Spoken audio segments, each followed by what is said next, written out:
দারুল Hikmah academy হিফজুল কুরআন ও registered স্কুলের সমন্বিত কারিকুলামে পরিচালিত। ষাঁড় আর ব্যাঙ। এক জলার ধারে এক ব্যাঙ পরিবার বাস করত। সেই ব্যাঙ পরিবারে অনেক বাচ্চা ছিল। একদিন একটি ব্যাঙের বাচ্চা জলার পাশে স্যাঁতসেঁতে মাঠে ঘুরতে গিয়েছে। সেই মাঠে তখন একটা ষাঁড় চলছিল।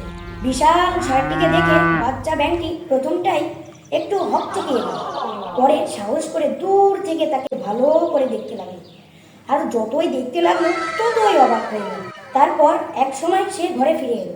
ফিরে এসে ব্যাঙের বাচ্চাটি তার মাকে বলল, মা মা, আজকে মাঠে আমি এক পেল্লার জানোয়ার দেখে এলাম। সে যে কত বড় আর কত মোটা, তা না দেখলে বিশ্বাসই হবে না তোমার। ব্যাঙ বাচ্চাটির মা তখন একটু অহংকারের স্বরে বলল, হ্যাঁ, কি বললি? সে আমার চেয়েও বড়? বাচ্চাটি একটু ব্যঙ্গ করে বলল, আরে কি বলছো মা তুমি? সে তোমার চেয়ে অনেক অনেক গুণ বড়।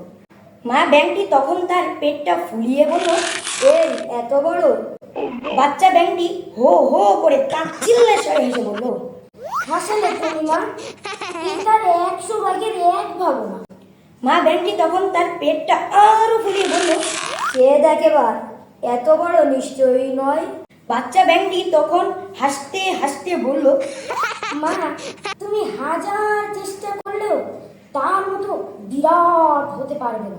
ব্যাঙ বাচ্চাটির এই কথা শুনে মা ব্যাঙ রেগে মেগে তার পেটটা আরো বড় করে ফোলাতে যেতে হঠাৎ ফটাস করে ফেলে গেল। মা ব্যাঙের সব নাড়ি বুড়ি আর রক্তের জায়গাটা ভরে গেল। মা ব্যাঙটি মারা গেল।